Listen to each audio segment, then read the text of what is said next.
She arrived with a battered suitcase, a marriage contract nobody wanted, and enough pride to burn the whole prairie down. The men laughed.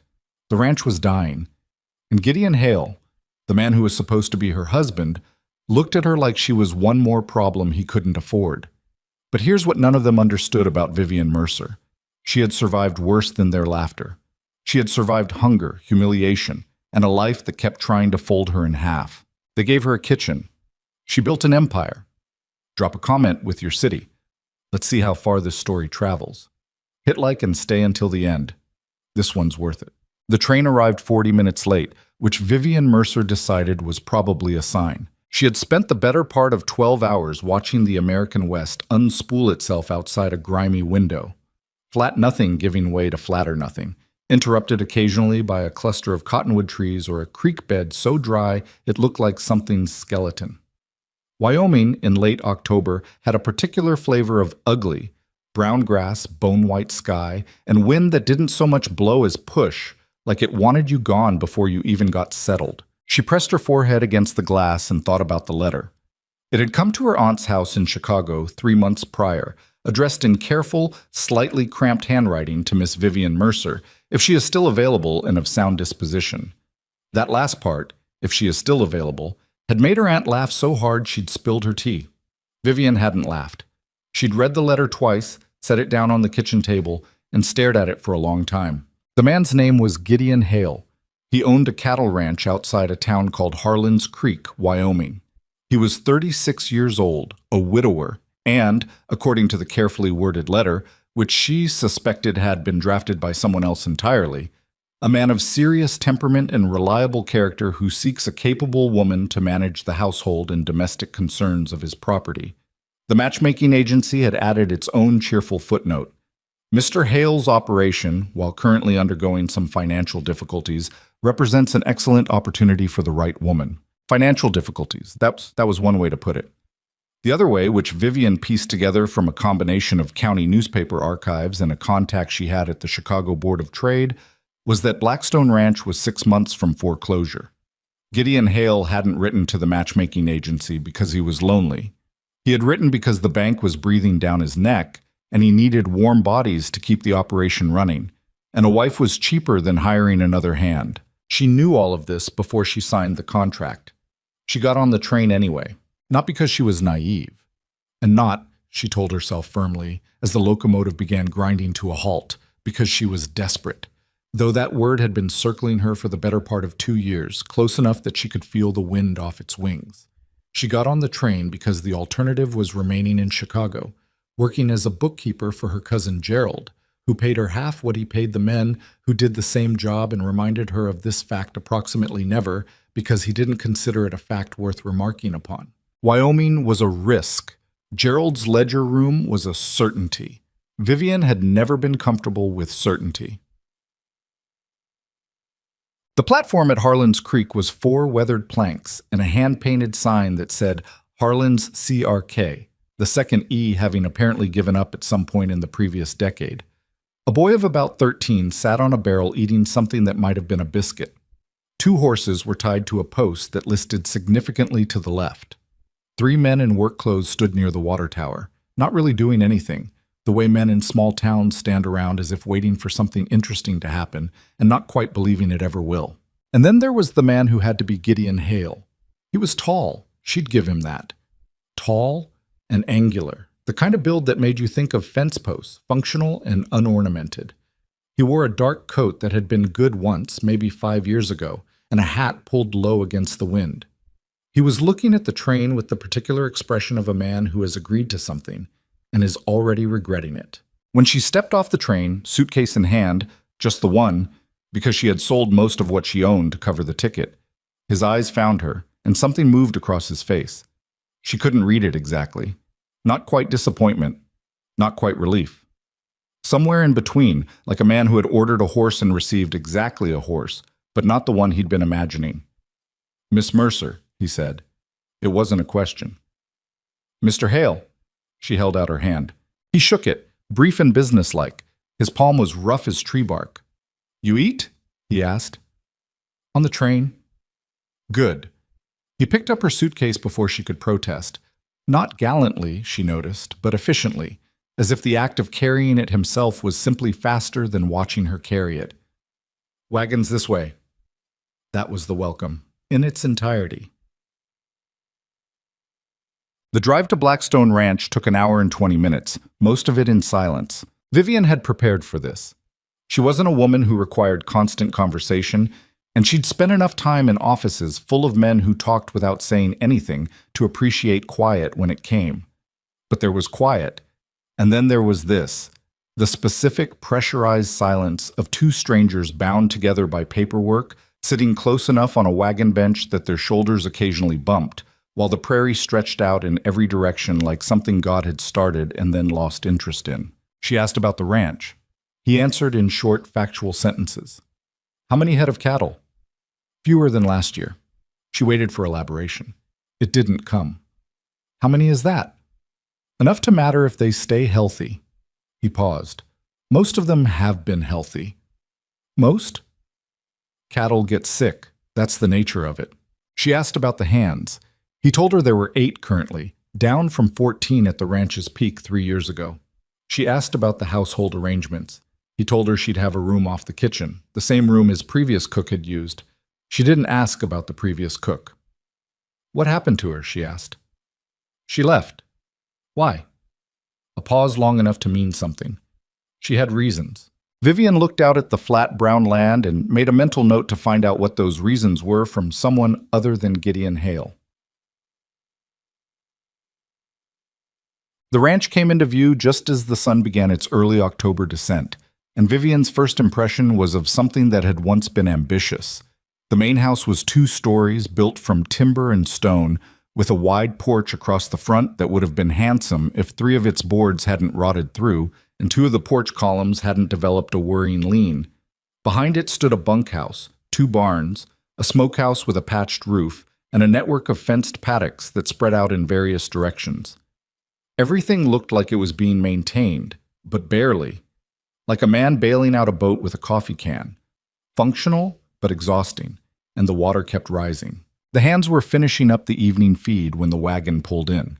7 of them, of various ages and builds, and every single one of them stopped what they were doing to look at her. Not the polite, curious look of men meeting someone new. The other kind. The kind that measured and categorized and had already formed an opinion before she'd opened her mouth. A man of about 50, with a gray beard and the leathered face of someone who'd spent 3 decades arguing with weather, detached himself from the group and ambled over. His name, she learned in a moment, was Walt Briggs, and he was the foreman. "So you're the wife," he said. "I'm the fiancé," Vivian said. "The wedding is Saturday." Sure. He looked at her suitcase, then at her, then back at Gideon. "Just the one bag?" "Just the one." Walt Briggs smiled. Not unkindly, but with a particular species of pity that Vivian had encountered before. The pity of someone who thinks you don't know what you've gotten yourself into. "Well," he said, "kitchen's inside. Agnes left it clean, at least." Agnes. So that was the previous cook's name. "Thank you," Vivian said. "You cook?" asked a younger man from behind Walt, maybe 22, with a cocky tilt to his chin and a toothpick in his mouth. He said it the way a man says something he already knows the answer to, and doesn't consider the answer impressive. "That's generally what cooks do," Vivian said. A couple of the men laughed. The young one, she'd learned his name was Cody Beaumont, didn't. He just shifted his toothpick from one side of his mouth to the other, and looked at her like she was a problem he hadn't solved yet. Gideon said nothing. He carried her suitcase to the porch steps, set it down, and said, "I'll show you the house." Then he walked inside, and she followed him, because what else do you do when you've come 1,000 miles and there's only one door? The kitchen was large, which surprised her. Larger than it needed to be for feeding 8 ranch hands and 1 surly owner. It had clearly been built with ambitions that the current occupants hadn't lived up to. A wide cast-iron stove dominated one wall, a good one, though it needed cleaning. Long wooden work tables, a proper larder, a root cellar accessed through a trapdoor in the floor. There were shelves of canned goods, a modest collection of dry staples, and enough cast iron to equip a small army. Gideon stood in the doorway and let her look. It's well equipped, she said. Margaret liked to cook. He said it without emotion, the way you say something that happened a long time ago and doesn't hurt anymore but still takes up space. Margaret, his wife, the one who had died. Vivian didn't ask how. I'll need to take inventory, she said, and I'll need to understand the budget. What's the weekly allowance for provisions? Something shifted in his expression. Not quite discomfort, but the thing that precedes it. We can talk about that. I'd like to talk about it now. He looked at her for a moment. Whatever he was expecting from this woman he'd contracted from a matchmaking agency, it apparently wasn't this. $8, he said. A week. She kept her face still, though the number landed like a small stone in still water, sending out rings she didn't want him to see. $8 to feed 9 people for a week of hard physical labor. That was possible. Just barely. If she was strategic. I'll make it work, she said. Good. But I'll need a full accounting of what's here first, and access to the supply ledger. The supply ledger? If there is one. His jaw moved slightly, as if he was chewing on something. Walt handles supplies. Then I'll speak with Walt. She turned back to the stove and began examining its condition with her back to him, and after a moment she heard him leave. No farewell, just boots on floorboards, and then the sound of the door. She stood alone in the large kitchen, in the house that was half falling apart, on the ranch that was 3 bad months from ruin, and she breathed out slowly. The wind pressed against the window glass. Outside, one of the hands said something, and several of the others laughed, and she couldn't hear the words, but she didn't need to. She had heard that particular laugh before, the one that means she won't last. She pressed her hand flat against the work table's surface. The wood was solid, good timber, rough under her palm. We'll see, she thought. We'll see about that.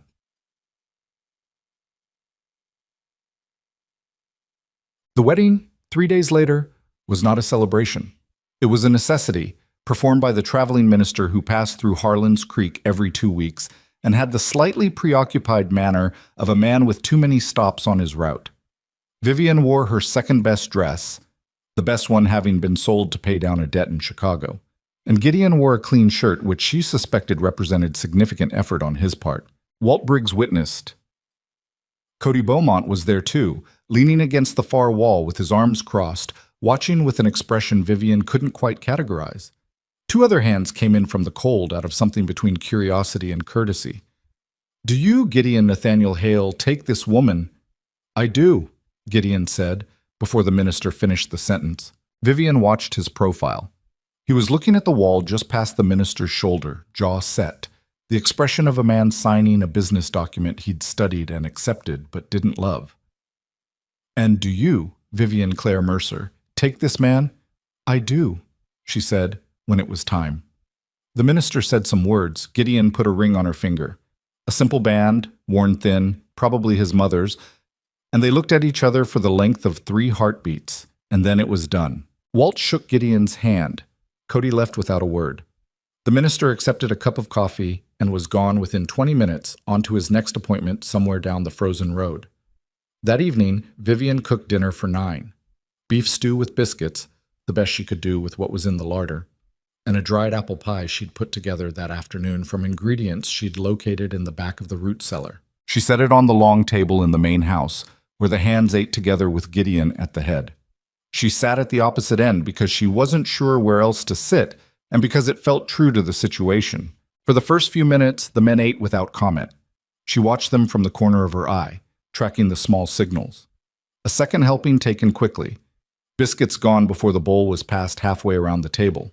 A pause in conversation that happened when something was actually worth eating, the way talking stops when something genuinely requires your attention. Cody Beaumont ate 2 full bowls of stew, 3 biscuits, and a large slice of pie.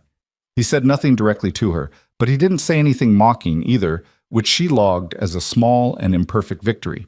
Gideon ate steadily, without compliment, and afterward carried his plate to the kitchen. She heard the plate set in the basin, heard him stop, and then, so quietly she almost missed it under the wind. That was better than I expected. She waited until she heard him climb the stairs to answer. It usually is, she said, to nobody, in her kitchen at the end of the world. The supply ledger was not difficult to obtain. What was difficult was what she found inside it. Walt Briggs handed it over without much resistance.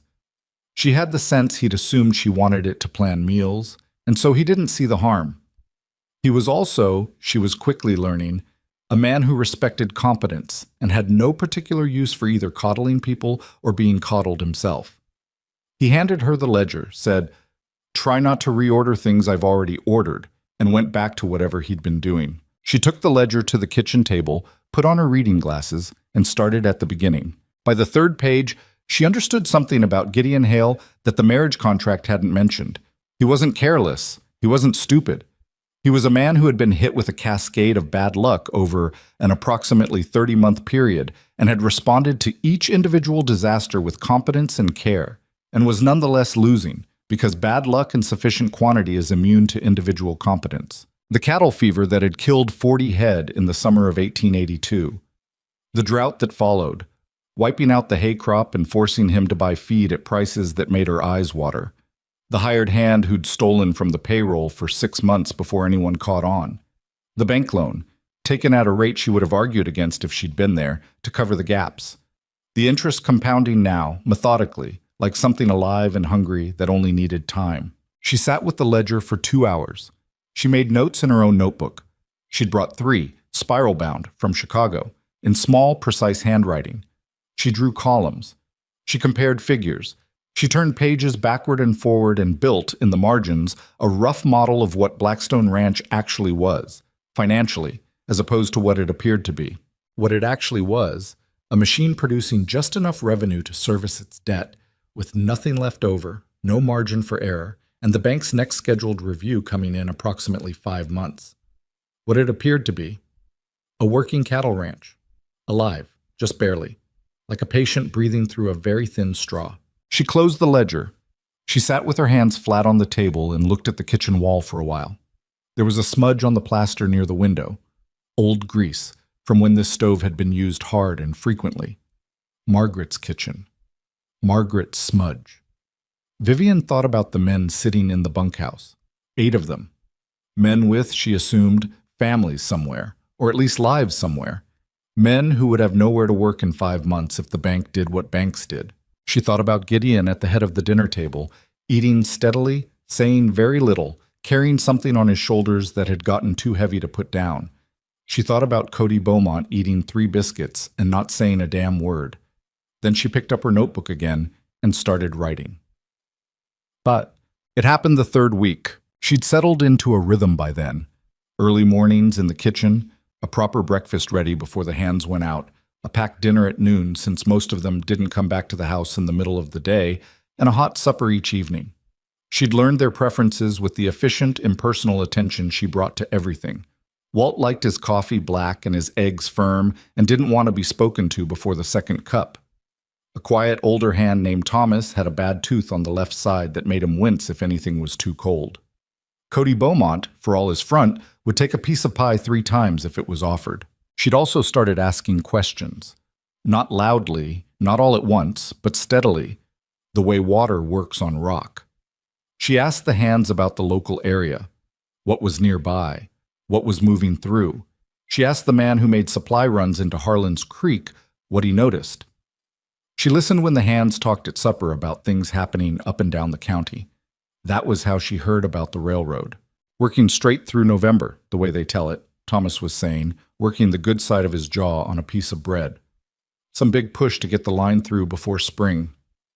How many men? Vivian asked. Walt looked at her. Questions from her were still slightly novel. At the main camp, maybe 300. Other camps up the line, maybe 50, 60 each. And they have their own cook situation? Cody snorted. They got a cook situation, all right. He looked around the table. Frankie Draper's brother works Camp 4, says the food is so bad half the men are eating cold beans out of a can most nights because the camp cook burns everything that comes near heat. A couple of the men laughed. That's a labor problem, Walt said. Men working 12-hour shifts in November cold, they're not working well if they're not eating right. No, Vivian said, it isn't. She said it quietly, almost to herself, but Walt heard her. He looked over, and she was already looking at her notebook. She waited 3 days before she brought it to Gideon, not because she was uncertain. She'd mapped it out in her notebook until the numbers made unmistakable sense. But because she was learning him, and she understood that Gideon Hale was a man who closed when he felt rushed. He was also a man who'd been saying no to things for so long that no had become his default position, and she needed to be deliberate about how she positioned this so that yes had room to breathe.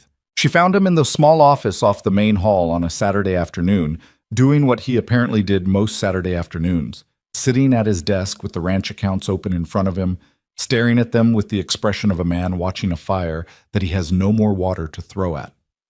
She knocked on the open door. He looked up. Something wrong with dinner? Dinner's fine. I want to talk business. A pause. What business? She pulled the chair across from his desk, sat down, and put her notebook on the desk between them. The railroad work camps. His face didn't change exactly, but something behind his eyes shifted, something alert and slightly guarded. What about them? There are approximately 400 men working the line between here and the county line. They're currently being fed inadequately. I've confirmed this from your hands, and I verified the supply routes yesterday when Tom did the run into town. The camps are ordering bulk staples and minimal fresh goods, which tells me they're operating on convenience, not quality. Those men are cold, they're working hard, and they're eating badly. She turned her notebook so he could see the page. I want to put together a food wagon, a proper one. Rotate through the camps with hot meals. The silence that followed had texture to it. Gideon looked at the notebook page. She'd drawn out a rough cost model, expenses against projected revenue, with conservative estimates because she'd learned that men didn't trust numbers that looked too good. He looked at it for a long time, and she let him look because he was the kind of man who needed to arrive at things himself. You want to drive a wagon to railroad camps, he said finally.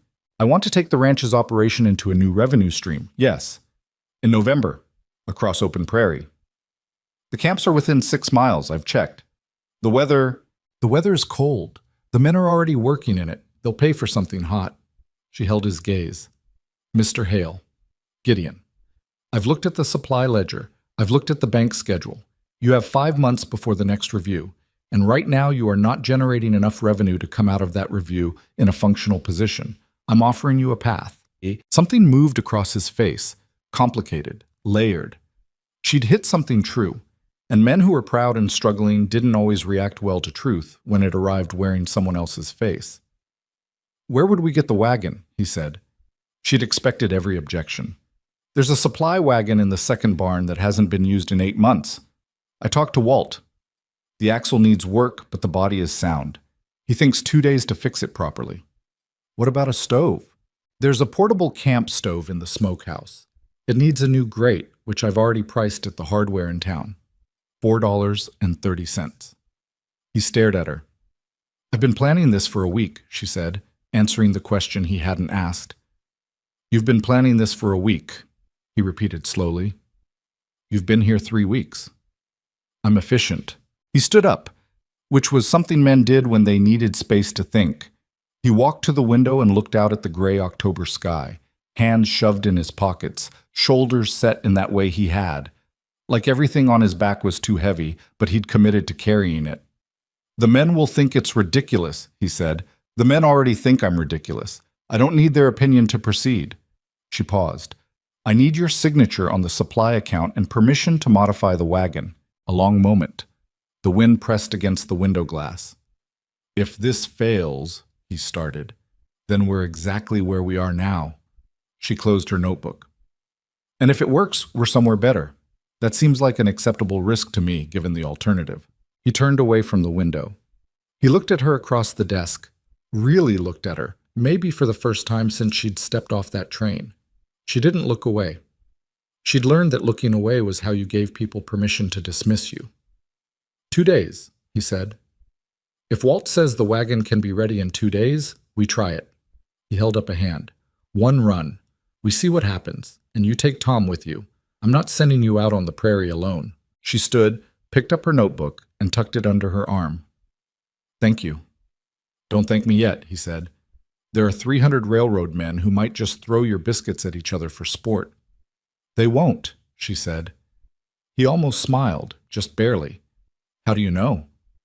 Because I'm a very good cook, she said, and they've been eating terrible food for 6 weeks. She walked to the door, then stopped. I'll have a full menu plan on your desk by this evening for your review. She heard him exhale, something between a laugh and disbelief, as she walked down the hall. The day she drove out to Camp 4 for the first time, it was 23 degrees and the sky was the color of old pewter. Tom drove. She'd needed him to, for Gideon's peace of mind, and because the truth was she didn't have enough experience with horses on open terrain to manage the team and the wagon and the stove simultaneously. Tom was a quiet man, steady, with weathered hands and eyes that tracked the landscape with the automatic attention of someone who'd been reading Prairie for 40 years. He didn't say much. She appreciated that. The camp sat in a shallow cut in the land, protected partially from the wind. A cluster of tents, a few timber structures, equipment sheds, and the constant sound of industry. Hammers, shovels, the distant groan of machinery. Smoke from cook fires, thin and gray. The smell of cold metal and turned earth. They pulled in at noon. The first few men who noticed the wagon were cautious. She'd learned to expect this. Men in groups watched new things before they approached them. A kind of collective caution that had to be waited out. She set up the portable stove on the wagon's back gate, got the fire going, and began heating the first pot of soup, a thick beef and potato, made from the morning's work, and kept warm in insulated containers she'd improvised from old feed sacks and wool blankets. The smell reached the camp before anything else. It was remarkable, actually, how fast it worked. The smell of real food, proper food, hot and savory in cold air. It moved through the camp like a rumor. She watched the men begin to drift over, not in a rush, because men like these didn't rush toward unfamiliar things, but steadily. One, then three, then a loose cluster. A man with a foreman's look, broad-shouldered, with a practical authority to the way he stood, came to the front. "What's this?" "Hot lunch," Vivian said, and handed him a bowl. He looked at it. He looked at her.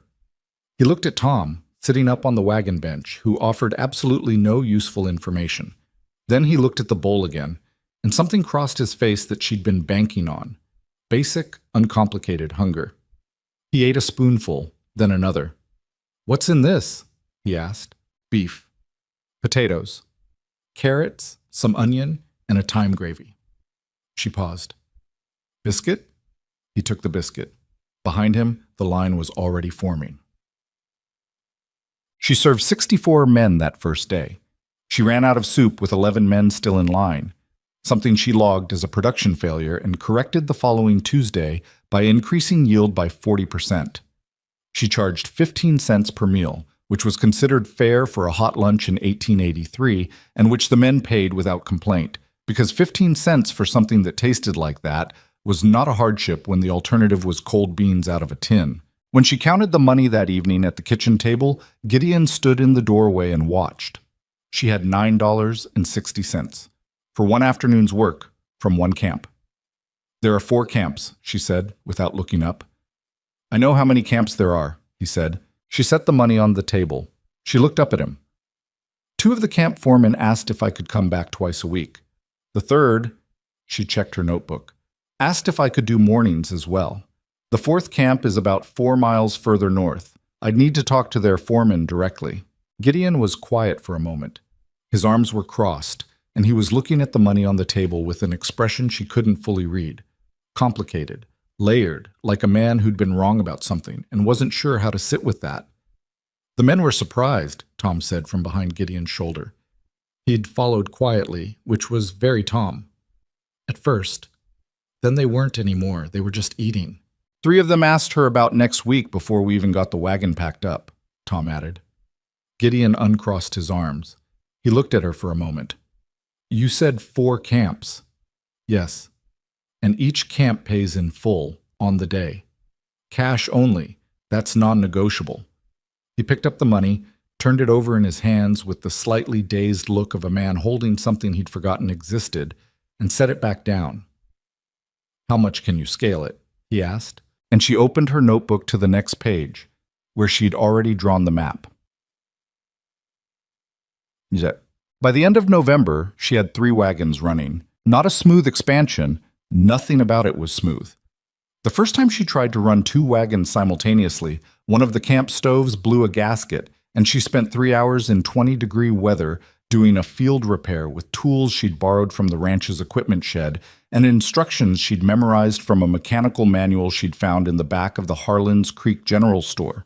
The second wagon's driver, one of the younger hands, a boy named Eddie, who was 17 and trying very hard, got turned around in a windstorm and arrived at camp 2:40 minutes late, which meant serving cold soup, which meant angry men, which meant she had to go out herself the following morning with fresh hot food and an apology that was businesslike and firm, and left no room for the camp foreman to be unreasonable about it. But the money kept coming. And something else happened, which she hadn't entirely predicted. The men started talking. Railroad camps were insular communities, but they were also connected by the work. Men moved between camps. News traveled.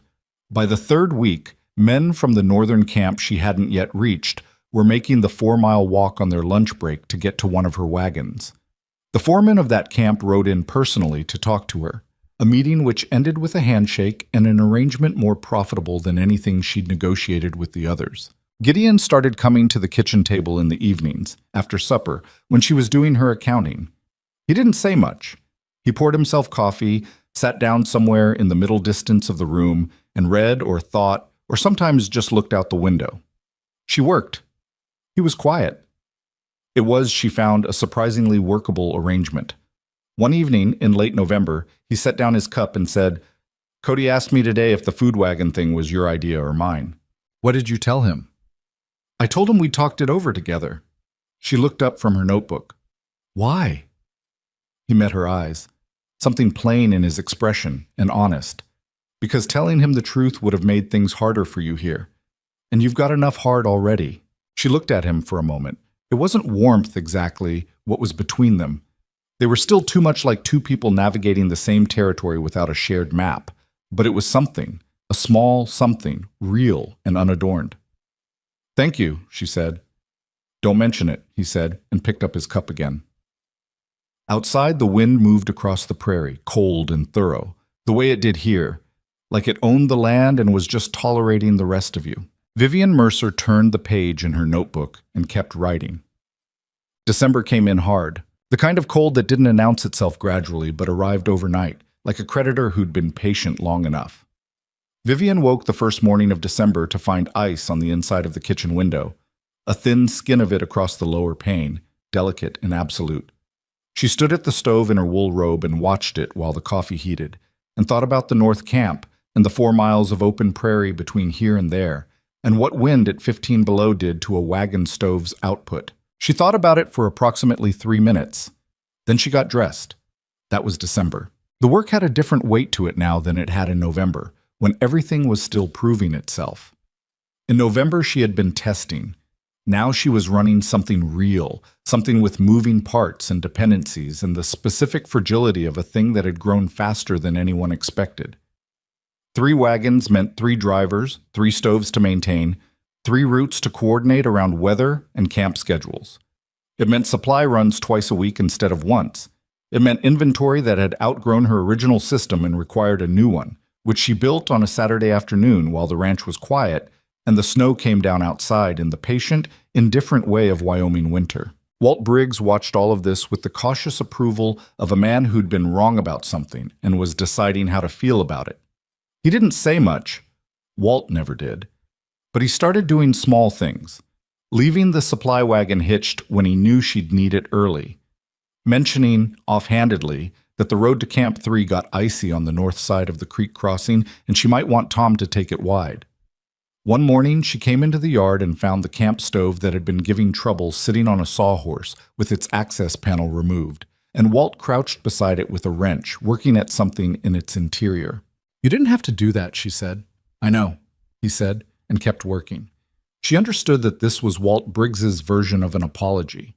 She accepted it without comment, because that was the version he was capable of, and she'd learned by then that demanding more than people had to give was how you ended up with nothing. Cody Beaumont was a different problem. He hadn't come around the way Walt had. He worked. He ate her food. He took his assignments and completed them with the sullen efficiency of someone who was good at his job and angry about it. But there was something in the way he looked at her sometimes. Not hostility exactly, more like a refusal to recalibrate, to adjust the map of how things were supposed to be. She was the cook. That was what made sense to him, and everything beyond that was an offense against the natural order of things. She didn't push it. She had more important things to spend energy on. The thing she was spending most of her energy on, in the second week of December, was a problem she hadn't anticipated. She was running short on meat. The ranch's own cattle provided the base supply, which Gideon had agreed to. She'd worked out a cost arrangement with him that was fair and put the expense clearly in the ranch's accounting under the food enterprise column, not the household column, because she needed those two things to remain separate in the ledger. But the demand from the camps had grown beyond what she'd projected. 300 railroad men, plus the drivers and foremen, plus the additional camp she'd picked up in late November. The volume was outpacing her source. She brought it to Gideon on a Tuesday evening. He was in the office. He'd taken to leaving the door open when he was in there working, which she'd noticed and not remarked upon. "I need to talk to you about supply," she said from the doorway. He looked up. "Come in." She sat, put her notebook on the desk, showed him the numbers.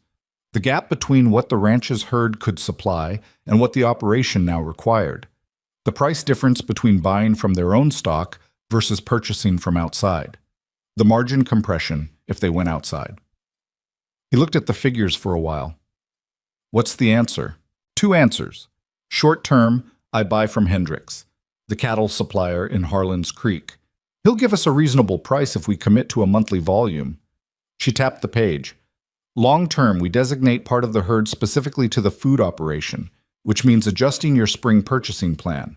He leaned back in his chair, and she watched the calculation happen behind his eyes. The slow, careful arithmetic of a man who'd spent 2 years saying no to things because saying yes cost money he didn't have. That was the thing that had changed. Saying yes now produced money, and he was still catching up to that, still adjusting to the different weight of it. "Hendricks," he said. "For now. I'll go in Thursday." He nodded. Then, after a pause, "The bank sent a letter."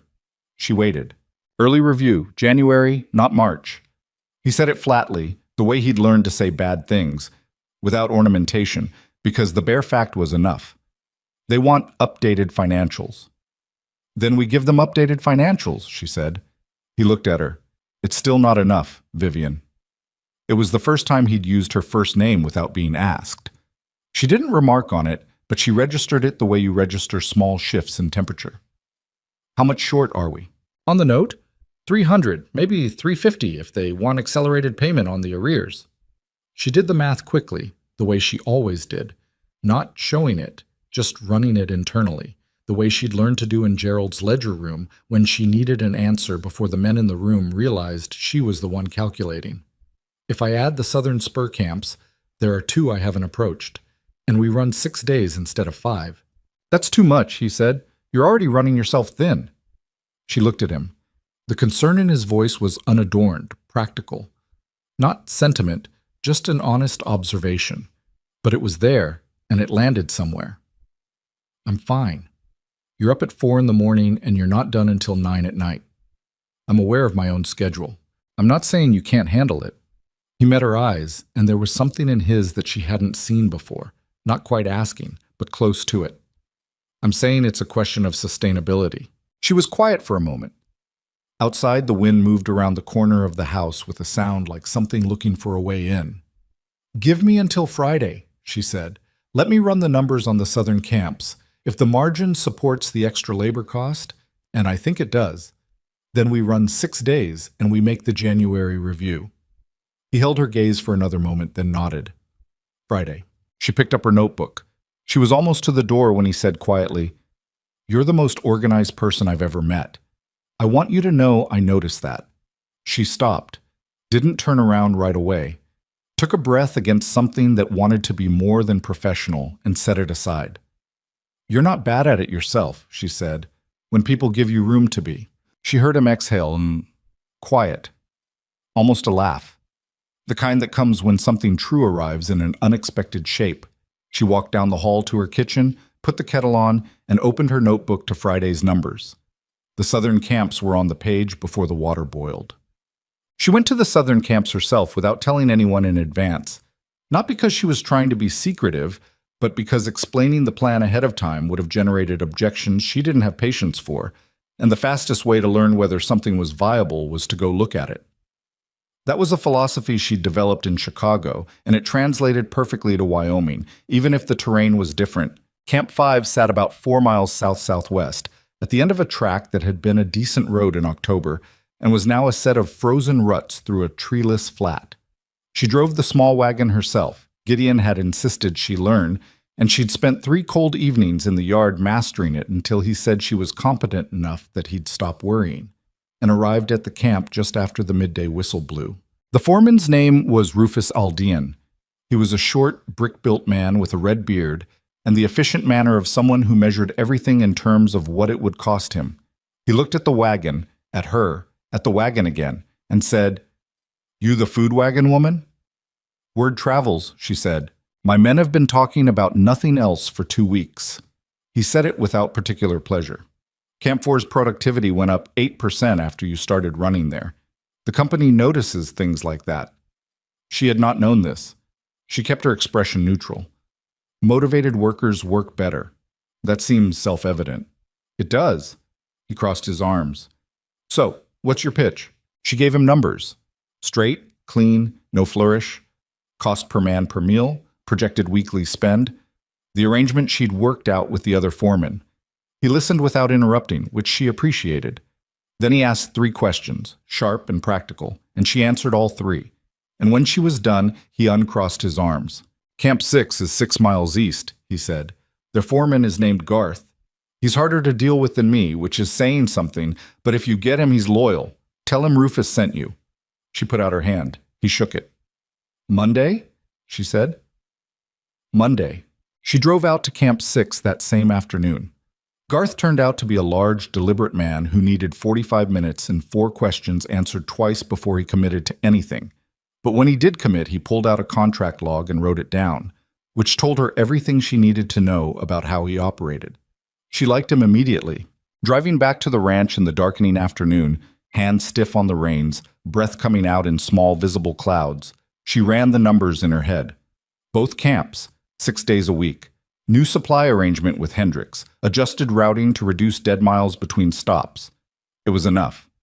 Barely, but enough. With a buffer she could build on by spring. She got back to the ranch as the supper bell rang. She unhitched the horse, rubbed him down, put him in the stall. Her fingers were numb by the time she got to the house. Gideon was in the kitchen. He'd made coffee, badly, she noted, the way he always did when left to manage it himself. And he was standing at the stove with his hands wrapped around the mug. He looked at her when she came in. "You went to the southern camps," he said. "I did. Both of them. Both of them." He studied her for a moment, cold in her cheeks probably, and her hair had come partly loose from the pins in the wind. She probably didn't look like someone who'd just negotiated 2 contracts. "And," he said, "we start Monday." She crossed to the stove, poured herself coffee, wrapped her hands around the mug and let the warmth work its way in. "We'll make the January review." He was quiet, then, "You went out there alone." "Tom was needed on the north route." "Vivian, the roads were fine. The camps are established. They're not dangerous. They're just men who need lunch." She looked at him over the rim of her mug. "I'm not fragile, Gideon." "I didn't say fragile." He set his mug down on the counter and met her eyes with a directness that she'd come to recognize as his version of honesty. No softening, no decoration. "I said alone. There's a difference." She held his gaze. This was new territory. Not financial territory, not logistical territory, but the kind that didn't have columns and rows. She wasn't sure yet how to navigate it. "I'll take someone next time," she said, "if it makes things easier." "It does," he said simply. She drank her coffee. He stood in her kitchen that had been Margaret's kitchen, and the house settled around them, and outside the Wyoming wind moved across everything flat and relentless and cold. "I'll start dinner," she said. "I can—" He stopped. "You can what?" A pause that had something almost awkward in it. Rare for Gideon. "I can help, if it's useful." She looked at him. He was looking at the stove with the expression of a man who has just said something slightly more than he intended and was deciding whether to take it back. "You know how to make biscuits?" she asked. "No." "Then I'll teach you something simple," she said, and pushed off from the counter. It was not a significant moment by any reasonable measure. She showed him how to cube the salt pork for the beans, which was about as uncomplicated a kitchen task as existed. He did it carefully, the same way he did everything, attentive and unsentimental, without wasted motion. She stood at the stove and didn't look at him, and mostly thought about the supply schedule for Monday. But it was the first evening they worked in the same room without it being about business, and she noticed that too, the way she noticed most things, quietly and with precision. The January review came on the 14th. The bank's man was a regional assessor named Harold Plum, which sounded like a name for a children's story villain, but turned out to belong to a lean, gray-suited man in his 50s who arrived on the Tuesday morning train and sat across from Gideon in the office with a portfolio of figures and the careful neutrality of someone who'd delivered a lot of bad news in his career and tried not to enjoy it. Vivian was not in the room. She'd offered to be, and Gideon had said he'd prefer to handle it. And she'd understood that there were some things a man needed to do alone, especially when they were about a thing that had been his for a long time before it was ever hers. She waited in the kitchen. She baked 2 pies, cherry from preserved fruit because it was winter, and a full pan of cornbread, which she left on the counter because doing something with her hands was better than pacing. Tom sat at the kitchen table with his coffee and kept her quiet company, which she appreciated. Walt came in and out, not saying anything, which was his way of saying he was nervous. An hour and a half after Harold Plum sat down in the office, she heard the door open. She heard voices in the hall, Gideon's low, level tone, and Plum's answering him. The front door opened and closed, and then Gideon's boots on the hallway floor, and then he was in the kitchen doorway. Tom looked up. Vivian turned from the counter. Gideon's face was not the face of a man who'd just been told the bank was calling his note. It was the face of a man who had just been told he was still standing. Conditionally, he said, which was his version of an announcement. They want quarterly reports going forward, proper ones, with the food operation documented separately. I can do that, Vivian said. I told him you'd say that. What are the conditions? Continued revenue at current levels or above. No new debt without prior approval. He paused. And he wants to meet you. Plum? He asked 3 times who ran the accounts. I kept saying we ran them together, and he kept nodding and then asking again. Something moved across his face, not quite amusement, but adjacent to it. I think he wants to understand what he's looking at. He can understand it over pie, she said, and picked up the knife. She cut 2 slices, put them on the good plates, and carried them to the office herself. Harold Plum stood when she came in, which she noted but didn't comment on. She set the pie on the desk, pulled up the account books, and spent 40 minutes explaining the food operation to him in plain, straightforward language. He asked questions. She answered them. He ate both slices of pie and didn't notice he'd done it until he reached for the fork a 3rd time. When she left him with the quarterly projections and went back to the kitchen, Walt was leaning against the doorframe with his arms crossed, and an expression she had not seen on him before. What? She said. Nothing, he said. Just thinking. About what? He looked out the kitchen window at the winter yard. About how this place looked 3 months ago. He paused. And how it looks now. She didn't say anything. She started washing the plates. After a moment, Walt pushed off the doorframe and went back to work. And that was all that was said about it, which was exactly the right amount. It was Cody who finally cracked, in the way she'd known someone like him eventually would. Not loudly, not dramatically, but in the small human way that surprised her more. It was a Thursday evening in late January, and she was in the kitchen later than usual, recalculating the supply order after one of the camp foremen had asked to add breakfast to the arrangement. Cody came in from the cold, stamping his boots, pulling off his gloves, and stopped when he saw her still at the table. "You're up late," he said. He sounded surprised. "Supply order," she said, without looking up. He went to the stove, poured coffee, stood there drinking it. She could feel him staying, in the way you can feel when someone is deciding whether to say something. "My family lost their farm," he said finally. 3 years ago, Nebraska. He said it at the coffee mug, not at her. Bank took it. She looked up now. He was staring at the middle distance with an expression she recognized. Not grief exactly, but the residue of it. The permanent watermark. "I'm sorry," she said. "I'm not—" He stopped, ran a hand over his jaw. I'm not telling you for sympathy.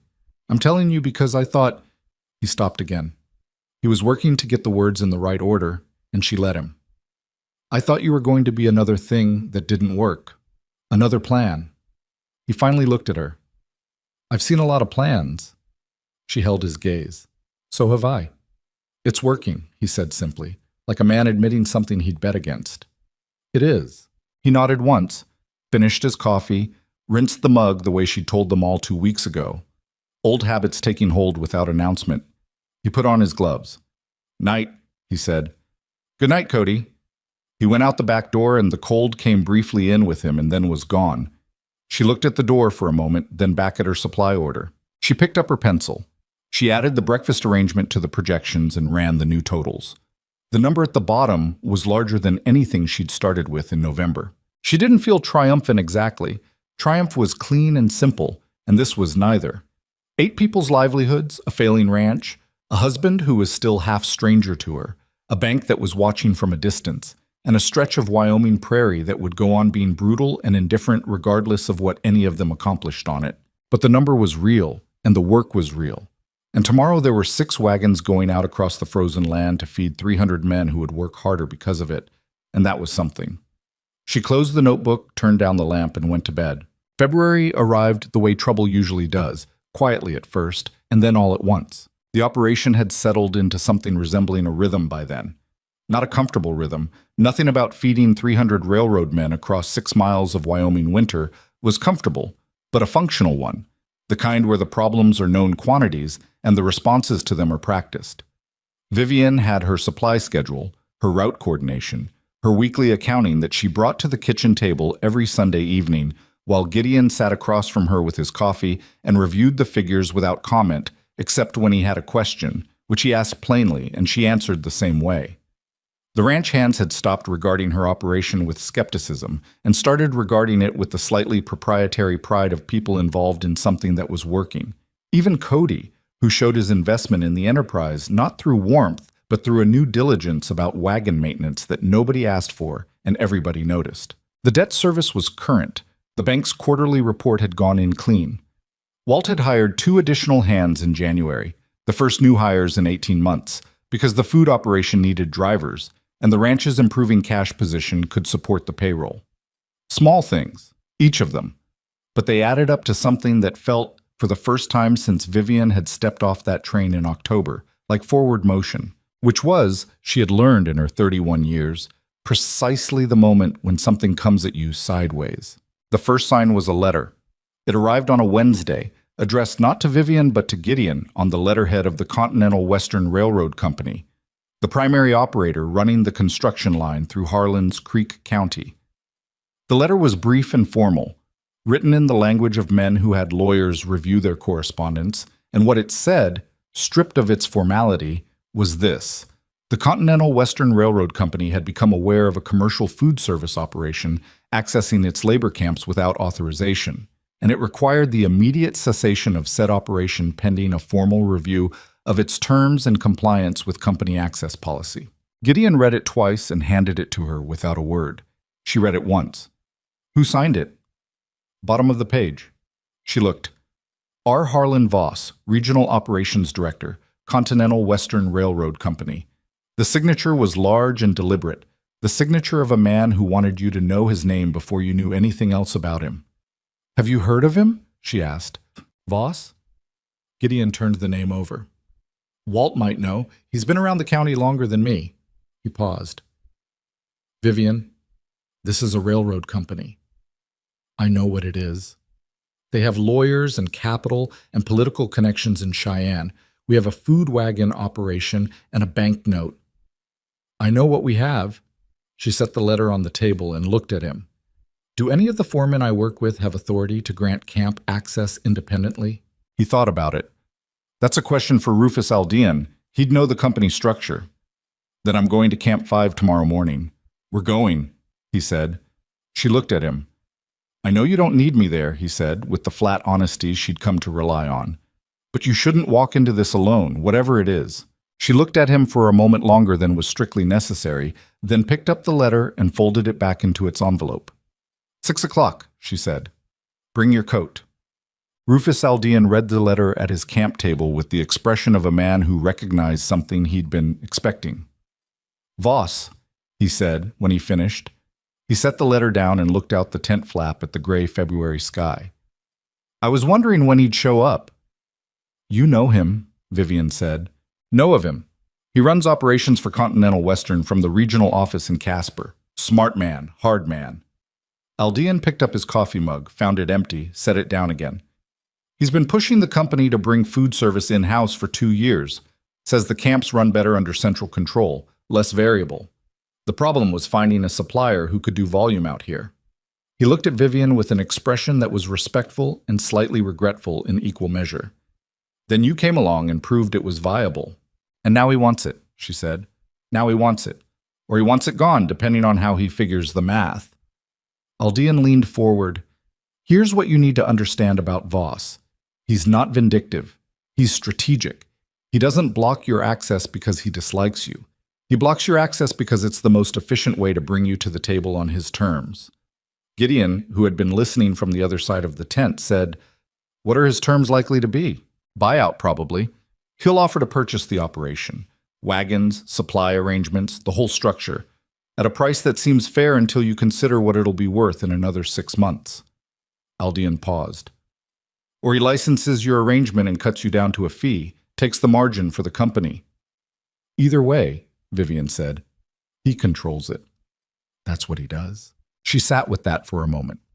Outside, the camp was moving through its midday rhythm. Men coming off the morning shift, the sound of equipment being set down and tools being racked. Her wagon was parked at the camp's edge, Eddie running the lunch service with a competence that still surprised her occasionally. She could hear the sound of it, the ladle on the pot, the low murmur of men in a line, the specific cadence of something running as it should. "The access letter," she said. "Is it enforceable?" "Technically, the camps are on company land and they control access. So, yes." Aldean met her eyes. "But practically, my men want your food. Garth's men want your food. The productivity numbers are real and the company knows it. Voss knows it too." He picked up the letter again. "This isn't a legal document, it's an opening move."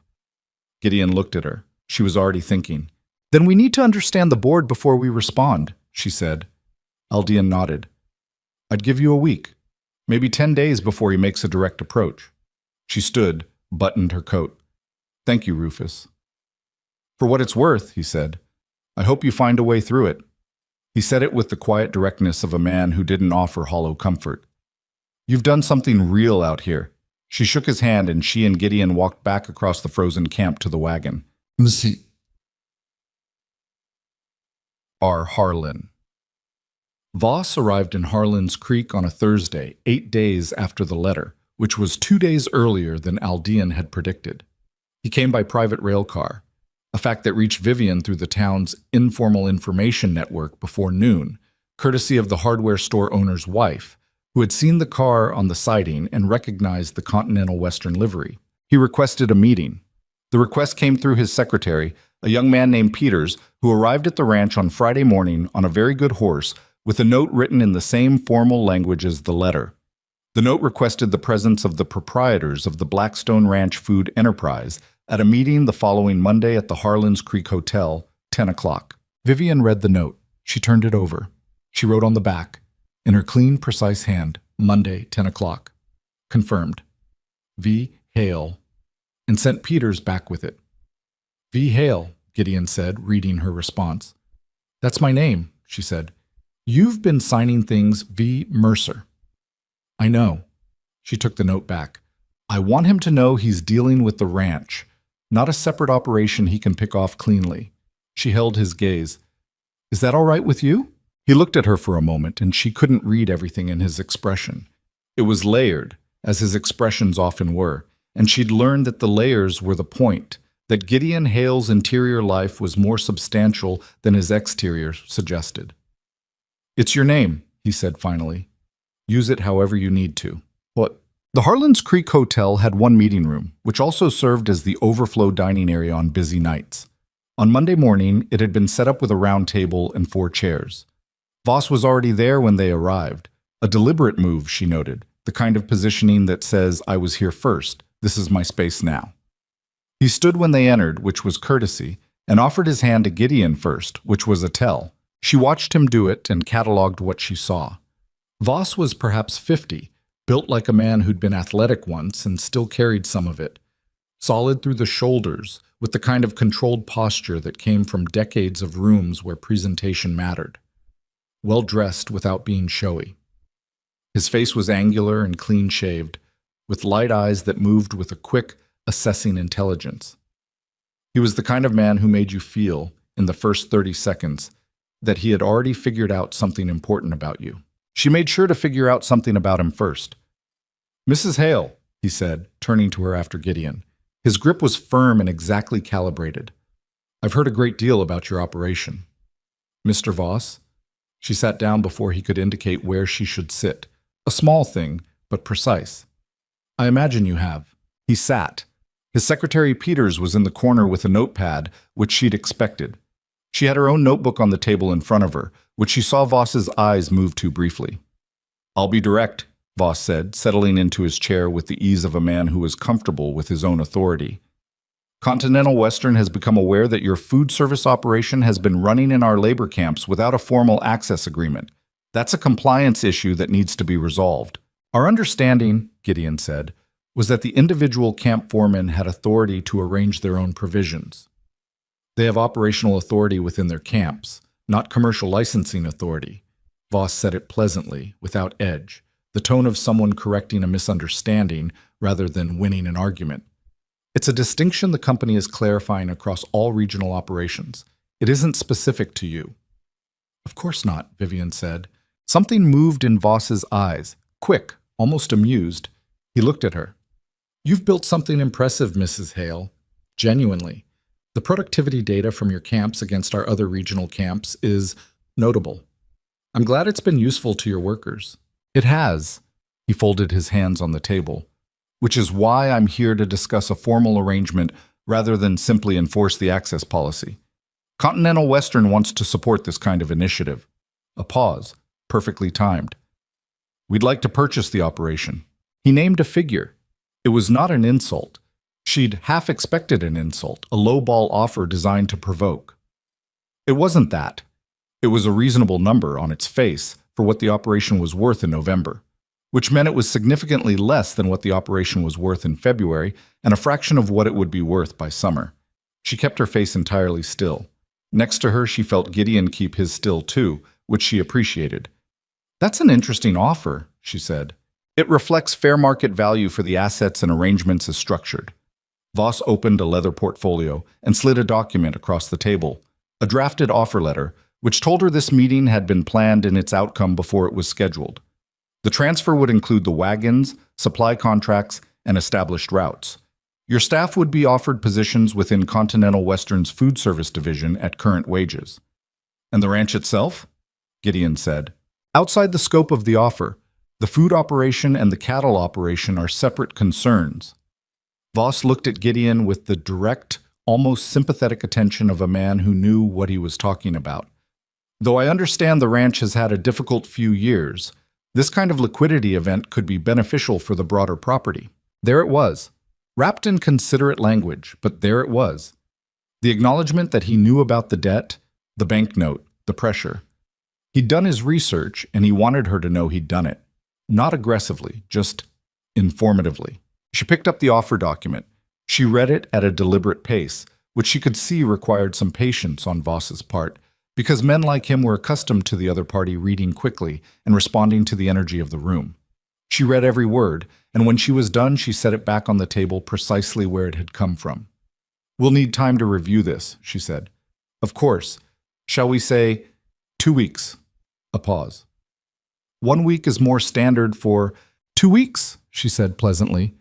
There are some elements I'd like to evaluate thoroughly before we respond. That seems appropriate for a decision of this nature. He looked at her for a moment, the quick intelligence in his eyes doing its assessment. 2 weeks, he agreed. Though I should mention, the access issue remains pending. The camps aren't formally available to outside commercial operators while this review is underway. The camps, she said. that your own data shows produce 8% higher productivity when the workers are fed properly. The same camps, yes. A slight smile. The first genuinely unguarded expression she'd seen from him. It was almost admiring. Your point is well taken. Let's say the operational arrangement continues informally during the review period, in the interest of the workers. How generous, she said. They shook hands again, stood, and she and Gideon walked out of the hotel into the February cold, down the steps and across the street to where the wagon waited, and didn't say a word to each other until they were 2 blocks away and the hotel was out of sight. He blocked the camps anyway, Gideon said. Not formally, not yet. The informal arrangement he mentioned, but that's worth nothing if he decides to enforce the access policy tomorrow. I know. And the offer is half what this is worth in 6 months. She was looking straight ahead, at the road, at the flat brown distance beyond the edge of town. He knows that too. That's why the timing. Gideon was quiet for a moment. Can we hold out 2 weeks? The camps will still take the wagons while the review is informal. The foreman will push back if Voss tries to formalize the block. The productivity argument is real, and they know it. She turned to look at him. 2 weeks buys us time. Time for what?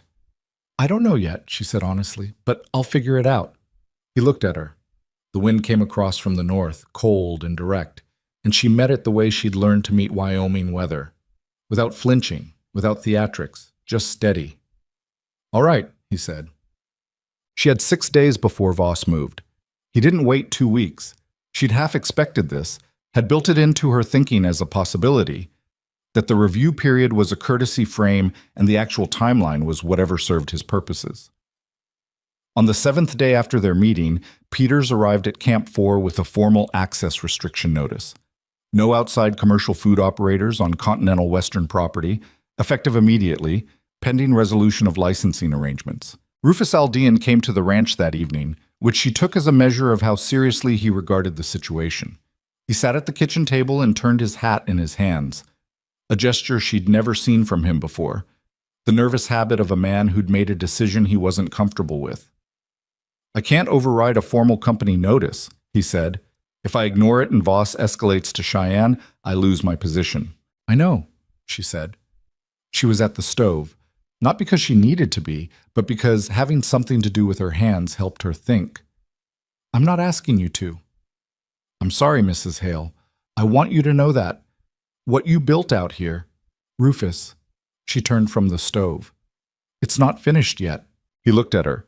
She looked back at him, and something in her expression must have conveyed that this was not bravado, not the forced confidence of someone trying to hold themselves together. He had enough experience of people to hear the difference. Is there anything I can do? He asked. Yes. She sat down across from him. Tell me everything you know about Continental Western's board structure and their relationship with other railroad operators in this region. He blinked. Then, slowly, he put his hat on the table. That could take a while. That's fine, she said. I have coffee. Matt. The operation went quiet, not completely.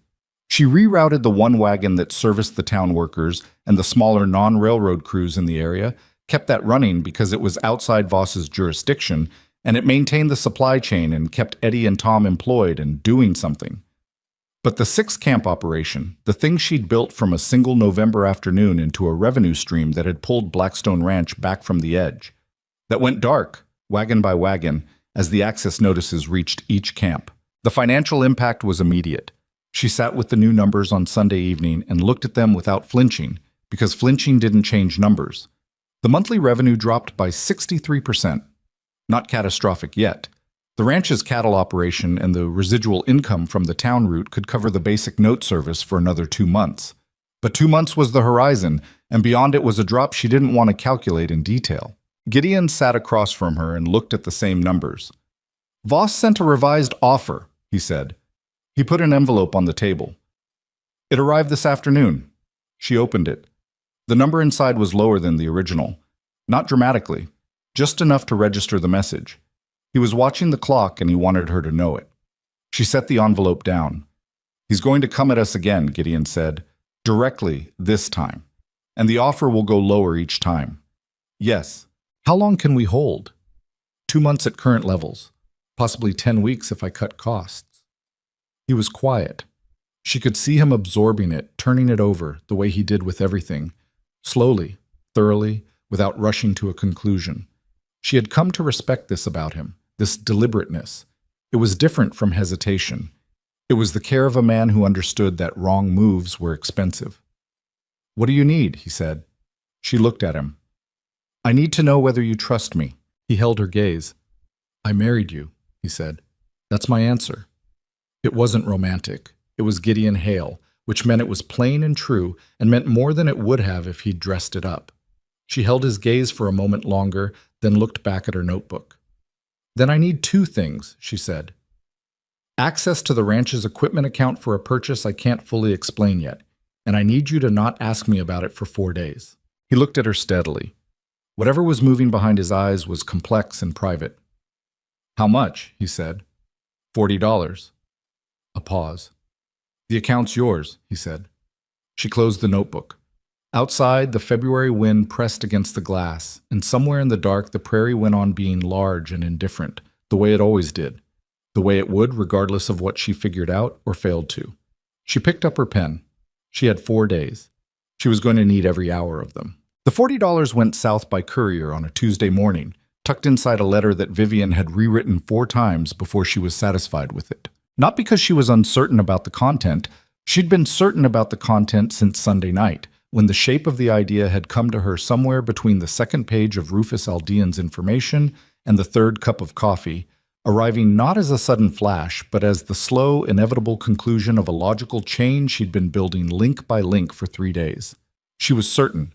What she wasn't certain about was tone, because this letter was going to a stranger, and strangers made decisions about you in the first paragraph, and if the first paragraph was wrong, the whole thing failed before it had a chance.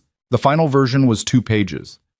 Business language, precise and unornamented, the way she wrote everything important. It laid out the food operation, its structure, its demonstrated productivity impact, its scalability, and then it laid out the proposal, which was this: an exclusive supply arrangement with the Pacific Meridian Railroad Company for their construction camps in the Wyoming Territory to begin within 60 days of agreement, at a volume and price she'd calculated to be favorable to both parties.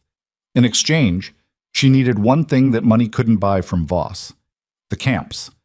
Access to them, formalized and protected by a company large enough that Continental Western would have to calculate the cost of a fight. The $40 paid the courier's fee and the telegram that preceded the letter, which said simply, "Letter incoming.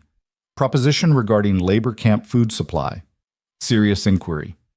V. Hale, Blackstone Ranch, Harlan's Creek, Wyoming Territory." She sent it and told no one. Not Gideon. She'd promised him 4 days, and she was keeping that promise. Not because she was hiding from him, but because explaining an incomplete plan to a careful man was the fastest way to get it killed by reasonable objections before it had room to breathe. Not Walt, not Tom, not Cody. She went about the week's reduced operations with the same focused attention she brought to everything, rerouting the town wagon, adjusting the supply order, doing the accounting. She slept, though not well. She ate, though she had to remind herself to. On the second day, Voss sent Peters to the ranch with another communication. Not an offer this time, a deadline.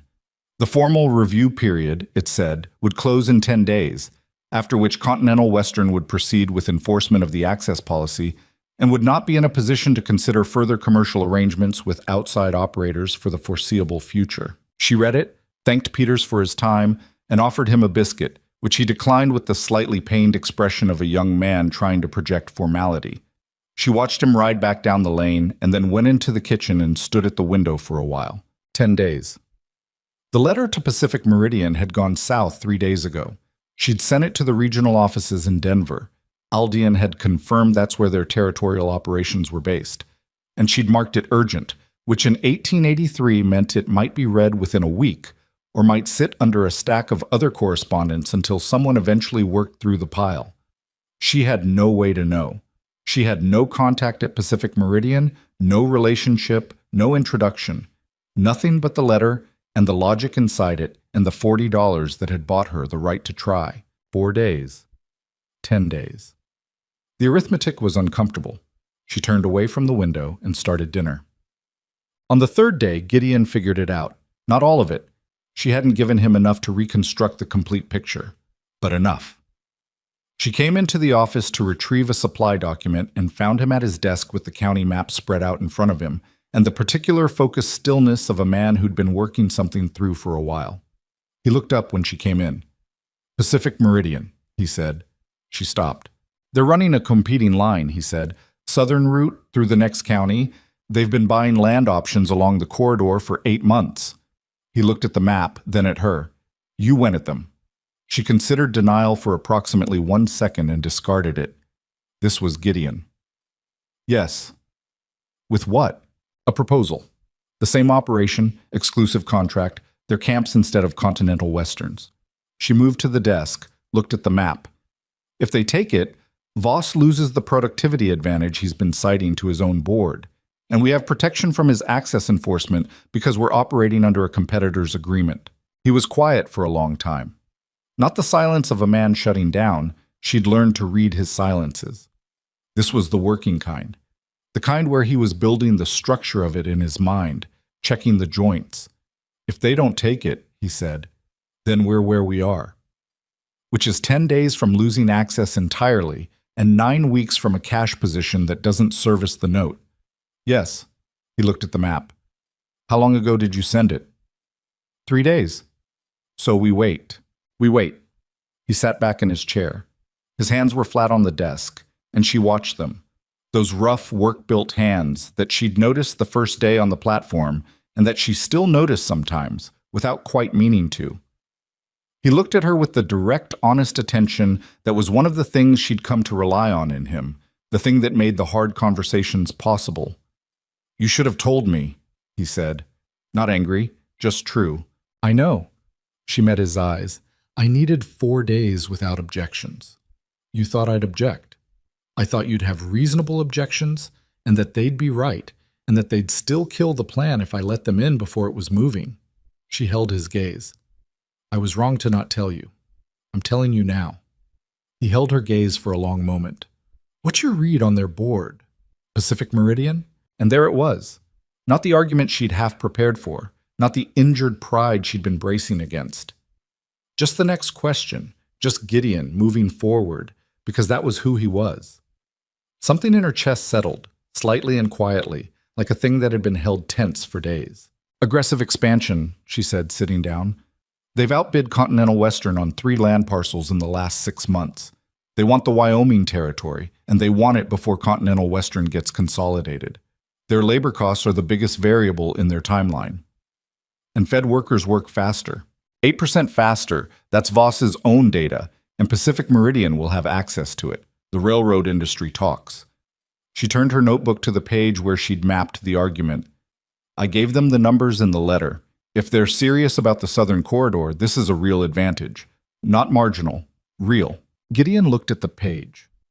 He looked at it for a while, and she let him, the way she always let him take the time he needed. Outside, the wind had dropped for the first time in a week, and the afternoon was unnaturally still, the kind of still that sometimes preceded snow and sometimes preceded nothing at all. It's a good plan, he said. It might not work. I know. He met her eyes. It's still a good plan. She looked at him. He wasn't performing confidence to make her feel better. That wasn't how Gideon operated, and they both knew it. He meant it, and that was the thing she held on to when she went back to the kitchen that evening, and the doubt came in the way it always did after 9 o'clock, patient and specific, listing every way a plan could fail. But on the 5th day, Cody Beaumont did something that surprised her. He came to her after supper when the other hands had gone back to the bunkhouse and sat down at the kitchen table with his hat in his hands, the same posture Aldean had used, she noted, the universal posture of men coming to say something they weren't sure how to say. I heard about the trouble, he said, with Voss. She looked at him. Where'd you hear? Tom. He wasn't gossiping, he was worried. You know how he gets. Cody turned his hat by the brim once around. I've been thinking. I know a man in Casper. Worked with him 2 seasons ago on a drive. He's with the Territorial Labor Council now. They've been having trouble with Continental Western over camp conditions for 8 months. She went still. What kind of trouble? Safety stuff mainly. hours, but also food. They've been trying to get the company to improve the camp provisions for a year, and Continental Western keeps kicking it down the road. He met her eyes. If Voss takes over your operation and cuts costs the way he'll cut costs, that fight gets worse. The council would know that. She looked at him for a moment, recalibrating something. You think they'd make noise about it? I think if someone explained to my contact that Voss is moving to replace a quality independent operation with a company-controlled low-cost alternative, he'd probably mention it to people who talk to people in Cheyenne. He set his hat on the table. I'm not saying it fixes anything. I'm saying it's another direction the pressure could come from. She thought about it. She thought about Voss, about his careful, strategic mind, about the way he'd constructed this whole situation to funnel her toward one exit. Every system of pressure assumed a limited number of directions the target could push back from. Every such assumption had a margin for error. Write to your contact tonight, she said. I'll have the documentation on Voss's operation and its likely impact on camp conditions ready by morning. Cody blinked. He'd been prepared, she could see, for more resistance, or more caution. That's it? That's it. He picked up his hat, stood, looked at her with the expression of someone recalibrating their own understanding of how a room worked. I'm sorry, he said, for the beginning, when you got here. She looked at him steadily. I know, she said. Write to your contact, Cody. He left, and she turned back to her notebook and added the Labor Council to the architecture of the plan she was building, the one she hadn't told anyone the full shape of because she hadn't been sure of the full shape herself until just now. The waiting was the hardest part. She had spent her adult life solving problems that had solutions, moving through the world as someone who believed that enough clarity of thought and enough work could get you from any wrong place to any right one. She was not naive about this. She knew luck existed, that it ran both ways, that sometimes the right move still lost. But she'd learned to trust the moving, to trust the act of engaging the problem as the antidote to the specific terror of stillness. And now she was still, waiting on a letter from Denver, from a company she had no relationship with, run by men she'd never met, who had no particular reason to say yes to someone they'd never heard of 2 weeks ago. She kept working. Town wagon route, supply orders, the household, the ranch accounts. She helped Walt with a fence repair on a Saturday because she needed to be outside and doing something physical, and spent 2 hours in the cold learning which end of a post driver to hold, which she suspected Walt found funnier than he let on. She made 3 pies on Sunday, which was 2 more than necessary, and Gideon ate a full slice without being asked and said it was good, which for Gideon was the equivalent of a standing ovation. On the 7th day, Peters came back. No letter this time, Peters himself, arriving in a company buggy and behind him a second buggy carrying R. Harlan Voss. She saw them from the kitchen window while she was washing the morning dishes. She dried her hands. She straightened her collar. She went to the door before they knocked. Voss looked for the first time like a man who'd slept poorly. Not dramatically. He was still well-dressed, still controlled. But there was something around his eyes, a tightness she hadn't seen in the hotel meeting. She registered this. Mrs. Hale, he said, I apologize for arriving without notice. I was hoping we could speak. Of course, she said, and stood aside to let him in. She put coffee on because it was something to do, and because offering a man coffee while you negotiated with him was an act of control that looked like hospitality. Voss sat at the kitchen table, liked. She'd deliberately not let him to the office because the office was Gideon's room and the kitchen was hers. Gideon appeared from the hallway, which she suspected was not coincidental, and sat at the table's end. Voss wrapped his hands around the coffee mug and looked at her. The quick, assessing intelligence was still there, but there was something different in it now. Something that looked, and she was careful about this reading, careful not to want it so much that she manufactured it, like respect, the kind that costs something. I'll be direct, he said, which was the same opening he'd used in the hotel. We've become aware that you've made contact with Pacific Meridian. She kept her face entirely neutral. She had a brief, cold moment of wondering how he knew, then let it go, because the how didn't change the what. We've had conversations, she said. Pacific Meridian is a serious company, Voss said. If they move into this territory at scale, the competitive dynamic changes significantly. He looked at his coffee. I want to revisit our arrangement. The last arrangement you offered, Gideon said from the end of the table, was structured to transfer the operation to Continental Western's control. I'm aware of that. Voss looked at him, then back at Vivian. I'm prepared to discuss something different. She looked at him. What kind of different? A licensing arrangement. Your operation runs independently. Continental Western pays an access facilitation fee. I can go to 7% of monthly revenues. And in exchange, you have formal, protected access to our camps for a term of 3 years. 7% and 3 years. She looked at the table surface for a moment, doing the math.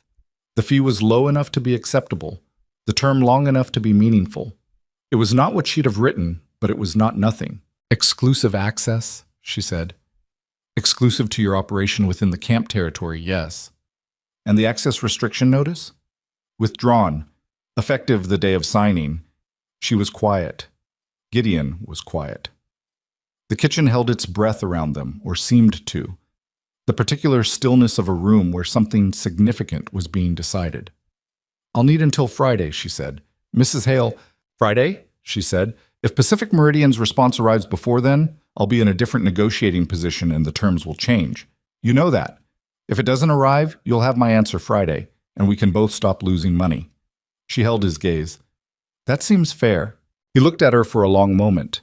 She could see him calculating. Not what she was worth, not what the operation was worth, but what she was. What kind of person sits across from R. Harlan Voss of Continental Western Railroad and says Friday with that particular quality of stillness? Friday, he said. He put down the coffee mug, stood, and buttoned his coat. I'll expect your answer by noon. You'll have it by 10, she said. He almost smiled. The same almost smile she'd seen in the hotel. That small, unguarded thing that came when something caught him off guard. He nodded to Gideon, nodded to her, and walked out. Peters followed. The door closed. She sat very still for exactly 3 seconds. Then she picked up Voss's half-empty coffee mug and carried it to the basin. Friday, Gideon said. The letter should have arrived in Denver by now, she said. If they're going to respond, they'll respond this week. If they don't, she put the mug in the basin. Then Friday morning, I take Voss's deal, adjust the terms on the fee and the exclusivity language, and we move forward. And if Pacific Meridian does respond? She turned around and looked at him. Then we're in a different conversation entirely. He looked at her for a moment. Then, quietly, he asked something he'd never asked before. Are you scared? She considered lying. She considered the polished answer, the capable answer, the answer that the woman who'd walked off that train in October would have given because that woman had learned early that showing fear was how you gave people permission to dismiss you. She looked at her husband, that strange, plain, complicated man she'd contracted herself to out of necessity and was staying with out of something else she hadn't fully named yet. And she said, yes.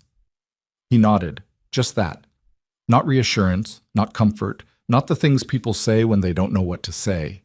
Just the acknowledgement of a man who understood that honesty was worth more than consolation. So am I, he said. She turned back to the basin. She washed the mugs. Outside, the sound of Voss's buggy retreating down the frozen lane, and then nothing but wind. Thursday came without a telegram. She told herself this was not meaningful. Denver to Harlan's Creek was not a short wire route. The territorial telegraph had gaps. Companies took time. She told herself this while running the town route, while adjusting the supply order, while sitting at the kitchen table at 10 o'clock at night with her notebook open and her pencil moving and her mind tracking 2 things simultaneously the way it had been doing for 2 weeks. Gideon brought her coffee at 11 without being asked. Set it beside the notebook, didn't say anything, went back to his reading. She kept working. Somewhere around midnight, she became aware that he'd fallen asleep in the chair. The specific quality of stillness that meant sleep, the way his book had slid an inch to the side. She looked at him for a moment, this man sleeping in her kitchen because he didn't want to leave her alone in it, and something moved through her that she didn't examine too closely. She turned down the lamp nearest him so it wouldn't wake him, and kept working. Friday morning, 5 o'clock. She was in the kitchen before the stove was warm because she'd only half slept, the other half spent in the thin gray borderland where your mind keeps working and your body pretends to rest. She made coffee, she made breakfast for 9, She loaded the town wagon and sent Eddie out with it. 7 o'clock. 8. 9. Walt came in for a second cup of coffee and looked at her with a careful neutrality that meant he knew something was happening and had decided his role was to not add to the weight of it. Tom sat at the table for 15 minutes without any particular reason, which was his version of the same thing. At 9:47, the boy from the telegraph office came down the lane on a horse that had been ridden fast. She saw him from the window. She set down the bowl she was holding. She walked to the front door. She opened it before he reached the porch, and he pulled up short, slightly startled, and held out the telegram envelope with the slightly breathless importance of a 14-year-old who understood he was carrying something significant without knowing what it was. "Mrs. Hale," he said, "from Denver." She took it. She looked at her name on the front. V. Hale, Blackstone Ranch, Harlan's Creek. Written in the telegraphist's clean hand. She was aware of Walt behind her in the hallway, aware of Gideon's footsteps on the stairs, coming down. She opened it. She read it once. She read it again, slowly, making sure she had it exactly right, making sure the words meant what they appeared to mean. Pacific Meridian Railroad Company. Regional Director, Denver Office. Proposal received and reviewed. Terms acceptable in principle. Representative traveling to Harlan's Creek for formal negotiation. Arrival Monday. Exclusive contract preferred. Confirm availability. She stood in the open doorway with the February cold coming in around her and the telegram in her hand, and she read it a third time, because twice was for understanding and 3 times was for believing. Gideon appeared at her shoulder. She handed him the telegram without turning around. She heard him read it, heard the small intake of breath that, for Gideon Hale, was the equivalent of anyone else's shout. "Monday," he said. "Monday," she said. Voss's deadline was in 73 minutes. She had a Pacific Meridian representative arriving in 3 days. She was standing between those 2 facts with the cold wind on her face and the knowledge that the next 72 hours would determine everything. The ranch, the operation, 8 people's employment, the debt, the whole fragile structure she'd been building since November, out of cast iron and stubbornness and $8 a week. She turned around. Walt was in the hallway. Tom had appeared from somewhere. Cody was at the far end of the hall, coat still on, having just come in from the yard, and he was reading Gideon's face, and whatever he saw there made something shift in his own. "Get me a horse," she said to Cody. "I need to go to town." "What for?" he said. "I need to send a message to Mr. Voss," she said, "telling him our answer has been delayed." Cody looked at her for a moment, at the telegram in Gideon's hand, at her face, which she kept composed and level and gave nothing away except for the fact that she was still standing. He went to get the horse. She went to write the note to Voss. A single, careful sentence, the kind that bought time without revealing why she needed it. The kind she'd learned to write in Chicago when the situation required that you move without letting anyone see you moving. She wrote it at the kitchen table, read it once, folded it. Then she picked up her notebook, turned to a clean page, and started writing the terms she was going to walk into Monday's negotiation with. She had 72 hours. She was going to use all of them. The 72 hours did not go smoothly. Nothing that mattered ever did. Pacific Meridian's representative arrived Monday morning on the early train. A man named Douglas Hart, 40-something, with a precise manner and the evaluating eyes of someone whose entire professional value was in reading situations correctly. He carried a leather briefcase, a contract draft that ran to 11 pages, and the particular confidence of a company that knew it held leverage. Vivian met him at the station herself, without Gideon, because she wanted the first impression to be her, not the ranch, not the marriage, not anything that could be categorized and set aside. She shook his hand on the platform and said, "The hotel has a meeting room. I'd prefer we start there before we go to the ranch. There are some terms I want to discuss privately before we involve the full party." Hart looked at her. He'd been briefed, she could see it. Someone in the Denver office had told him something about the woman who'd sent the letter, and whatever they'd said had prepared him for competence, but maybe not quite this kind. "Of course," he said. They walked to the hotel. She bought coffee. She put her notebook on the table. The first thing she told him was that Continental Western had made a competing offer. She told him this before he opened his briefcase, before he began his presentation of Pacific Meridian's terms, because she needed him to know the actual shape of the situation he'd walked into. Hart was not a man who appreciated discovering facts late. She'd assessed this in the first 4 minutes, and a man who felt managed was harder to close than a man who felt informed. He listened. He asked 2 questions. Then he opened his briefcase and pulled out a different document than the one she'd expected, and she understood that the Denver office had sent him prepared for a negotiation, not a presentation. Good. That was what she needed. They were in that room for 2.5 hours. It was not pleasant. Hart was skilled, and he pushed on price, on term length, on the exclusivity language that she'd built into her proposal as a non-negotiable, because exclusivity was the only thing that protected the operation long-term from being squeezed between 2 railroad companies who could both afford to wait her out. He pushed on the supply chain provisions, on the liability clauses, on the geographical scope. She held what needed to be held and moved on what she could afford to move. And when they reached an impasse on the commission structure, she asked for 15 minutes, walked to the hotel window, looked out at the February street, and did arithmetic in her head until she found the number that worked for both of them. By the time she walked out of that meeting room, she had a signed letter of intent in her hand, not a final contract. Final contracts required lawyers and weeks, but a letter of intent, signed by Douglas Hart on Pacific Meridian letterhead, committing to exclusive terms pending contract finalization, camp access effective immediately, and a revenue guarantee that was 40% higher than anything Voss had offered. She stood on the hotel steps in the cold and looked at it for a moment. Just a moment. Then she folded it carefully, put it in her coat pocket, and walked to the telegraph office to send Voss his answer. She wrote the message to Voss herself, standing at the telegraph counter with the operator waiting. She kept it short because brevity was its own statement, declining offer. Arrangement made with alternate operator. Access no longer required. V. Hale. The operator took it. She paid. She walked out. She expected something. Relief, maybe, or the particular satisfaction of a thing resolved. What she actually felt was tired. Bone tired. The kind that arrives after sustained tension releases and the body finally acknowledges everything it's been carrying. She stood on the wooden sidewalk of Harlan's Creek's main street and let herself be tired for approximately 30 seconds, and then she walked to where she'd hitched the horse and rode back to the ranch. Gideon was in the yard when she arrived. He'd been doing something with the fence posts near the paddock gate, always something to fix, always something needing attention on a ranch this size. And he stopped and watched her come down the lane with the particular quality of stillness she'd come to read as his version of holding his breath. She dismounted. She pulled the letter of intent from her coat pocket and held it out. He took it. He read it. He read it again. She watched his face, this face she'd been reading for 4 months now, and she saw the thing she'd been watching for. Not triumph, not relief, but a quiet, private recognition.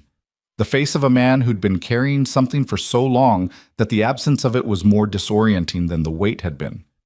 He folded the letter, handed it back. 40% above Voss's offer, he said. Yes, that's enough to retire the note. With some left over if we're careful. He looked at her. The February sky was flat white above him, and the paddock behind him, and the patched roof smokehouse, and the house with its leaning porch columns, all of it, the whole struggling, improbable thing that had been his for 12 years and nearly not his for the last 2. Thank you, he said. It came out slightly rough, the way things do when they've been held back for a while. She looked at him steadily. We're not finished, she said. The contract still has to be finalized. The camps need to be fully operational again. I need to hire 2 more drivers and figure out the breakfast expansion Aldean asked for. She paused. But yes, we're past the hard part. He almost laughed. It came out as a breath, almost soundless, but she heard it. For you, what's the hard part? The part where I don't know if it's going to work, she said. He looked at her. And now you know. Now I have a signed letter of intent and 48 hours to get the wagons back on the routes before Aldean's men start complaining. She took the horse's reins. Help me with the horse, and I'll tell you the rest of the terms. He took the reins. They walked to the barn together in the cold, and she talked, and he listened, and that was how Blackstone Ranch found out it was going to survive. Voss's response to her telegram came 2 days later, not to her but through the county grapevine, which was, in a territory the size of Wyoming, both slower and more complete than formal communication. He had apparently not taken the news quietly. He'd made several calls to company men in Cheyenne, had pushed back through Continental Western's legal office, had spent 3 days trying to find a contractual angle to challenge the Pacific Meridian arrangement. He didn't find one. The letter of intent was clean, Hart's authority to sign it was clear, and the Territorial Labor Council, Cody's contact having done exactly what Cody had predicted, had begun making noise about Continental Western's camp provision standards in a way that made Cheyenne's political offices uncomfortable enough to discourage any further aggressive moves. She heard all of this through Rufus Aldean, who heard it through his own network, and who told her about it over coffee at Camp 5 in the second week of March, when the operation was back at full capacity, and she'd come out to review the new breakfast edition. He told it without pleasure, just factually, the way he reported most things. "He's been reassigned," Aldean said. "Not fired. Boss is too useful to fire. But regional reassignment, which in company language means someone in Cheyenne decided he'd overreached." He looked at her over his mug. "The board didn't appreciate the Labor Council situation. Makes the company look bad in Cheyenne." She absorbed this. She'd thought about Voss more than she expected to. Not with anger, which had never been what she felt about him, but with a kind of professional consideration. He'd been right about the opportunity. He'd simply been wrong about the only person standing between him and it. "He's a capable man," she said. Aldean looked at her. "He tried to take everything you built." "I know." She wrapped her hands around her mug. "He still ran one of the more effective strategic campaigns I've faced. I can recognize that without wishing him well." Aldean laughed. A real one, surprised out of him. "You're a strange woman, Mrs. Hale." "So I've been told," she said, and finished her coffee. Spring came to Wyoming the way it always did, reluctantly and then all at once. The frozen ruts in the camp road softened. The cottonwoods along the creek line put out their first tentative green. The sky, which had been low and white for 4 months, lifted and went blue in a way that felt almost aggressive after so long. The ranch changed with it, not dramatically. Vivian had no patience for dramatic gestures, and Gideon's nature was to build slowly and carefully, to fix one thing at a time, to not assume that a good month meant all future months would be good. But the changes accumulated. The porch columns got replaced. Gideon and Cody did it on a Saturday in April, which took most of the day and resulted in 2 different arguments about load distribution that she overheard from the kitchen and chose not to intervene in. The bunkhouse got new roofing. Walt hired 2 more hands to support the expanded operation. Young men, one with a family in town, the other just off the train from Ohio, looking for something to do in a territory that seemed, he said, like it was actually moving forward. The food operation ran 6 wagons, 6 days a week, across 11 camps. She'd added 2 breakfast routes in March, and a dry goods supply arrangement with 3 of the larger camps that Hart had suggested as a natural extension of the relationship, and which had turned out to be profitable in a different, steadier way than the hot meal service. Lower margin, but nearly zero weather dependency, which was its own kind of valuable. She hired a woman named Clara Bridgestone to manage the kitchen when Vivian was on the routes. Clara was 26, recently widowed, sharp as wire, and had been feeding her 3 younger brothers since she was 16. Vivian found her through the Harlan's Creek minister's wife, who'd mentioned offhandedly that the Bridgestone girl was looking for work and was apparently a capable cook. Vivian had gone to see her the next afternoon, spent 40 minutes talking to her, and hired her before she left. "You didn't even ask about wages," Gideon said when she told him. "I told her what I was paying. She said yes." "You didn't negotiate." "I offered her a fair wage and she took it. That's not a failure to negotiate. That's an efficient transaction." She looked at him. "She's good, Gideon. Better than me in some ways. Don't make me justify that." He held up his hands, a gesture she'd come to recognize as his version of conceding a point. She'd cataloged the full vocabulary of his silences and gestures by now, the way you learn a language through immersion, not study. It was strange, she thought sometimes, how thoroughly you could learn a person when you lived in the same house and worked toward the same thing. The bank review in April was nothing like January. The same Harold Plum, same gray suit, same careful neutrality, but the numbers he was reviewing were different, and numbers changed the entire texture of a room. He went through the quarterly report she'd prepared with the focused attention of someone who was revising his understanding of a situation he'd thought he had correctly assessed. "The food operation," he said at one point, turning a page. "Yes," she said. "This is considerable growth from January. We added 3 camp contracts and the dry goods arrangement. The breakfast routes had a strong first month." She'd brought her notebook, and she walked him through the figures without apology or performance, the same way she always did. "The note service is current. The 6-month projection puts us in a position to retire the principal early if we choose, or to reinvest in herd expansion, which I'd recommend." Plum looked at her. "You'd recommend?" "We'd recommend," Gideon said from beside her. Plum looked between them. Something moved in his careful professional face, recognition of something he hadn't expected to see here, in this office, in this failing ranch he'd been managing toward foreclosure for 2 years. "I see," he said, and turned back to the figures. He approved the review without conditions. No quarterly reporting requirement, no accelerated payment demand. He shook Gideon's hand and then her hand and said, as he was leaving, that he'd seen a number of ranch operations come through difficult periods in his career, and he couldn't recall many that had turned the corner quite like this one had. "What changed?" he asked at the door. She suspected he knew the answer and wanted to hear her say it. "We found a better use for what we already had," she said. He nodded, put on his hat, and left. Chab. The evening after Plum's visit, she was in the kitchen late, writing a letter to Douglas Hart about a 3rd camp cluster Pacific Meridian was opening in May. Gideon came in, which was not unusual. He came in most evenings now, had long since stopped pretending he was there for any particular reason. He poured coffee, sat down across from her. She kept writing. He sat. The kitchen was warm and the night outside was cold, and the lamp made a circle of light between them. "I want to ask you something," he said. She looked up. He had his mug between his hands, and he was looking at the table, which meant it was something he'd been turning over for a while. Gideon didn't look at the table when things were easy. "When you came here," he said, "in October, did you know it was going to work?" She considered the question honestly. "I knew the idea was sound." "That's not what I asked." She put down her pen. "No," she said. "I didn't know it was going to work. I knew it was worth trying, which is different."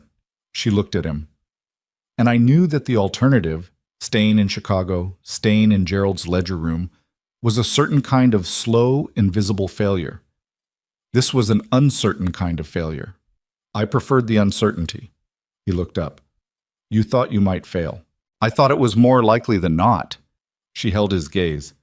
"The ranch was very close to the edge. The situation with the bank was worse than you'd admitted in your letter. The hands didn't want me here, and you—" She paused.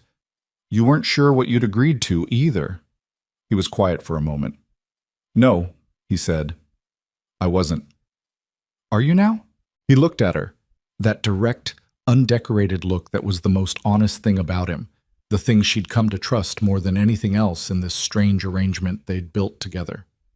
"I think you're the most determined person I've ever met," he said, "and I think I didn't understand what I was looking at when you got off that train." "Most people don't," she said. "That's usually useful." He almost smiled. "Is it useful with me?" She thought about the office in February, both of them scared and saying so. She thought about him sleeping in the chair because he didn't want to leave her alone at the table. She thought about the letter of intent and his 2 words in the yard, "Thank you," and how much they'd carried in so little. "Less than it used to be," she said. He looked at her for a moment longer, and then he reached across the table, not dramatically, not with any particular ceremony, and put his hand over hers, the way you do something you've been thinking about for a while and have finally decided to stop thinking about. She looked at his hand, rough-palmed, work-built, the hand she'd noticed on the platform in October and had kept noticing since. She turned her hand over, held it. Neither of them said anything. There was nothing that needed to be said, which she understood now was its own kind of language. The one you learned after you'd stopped performing and started just being in the same space as someone, which was harder than it sounded and rarer than people admitted. Outside, the Wyoming night was cold and enormous, the prairie stretching out in every direction under a sky that had more stars than any city ever showed you.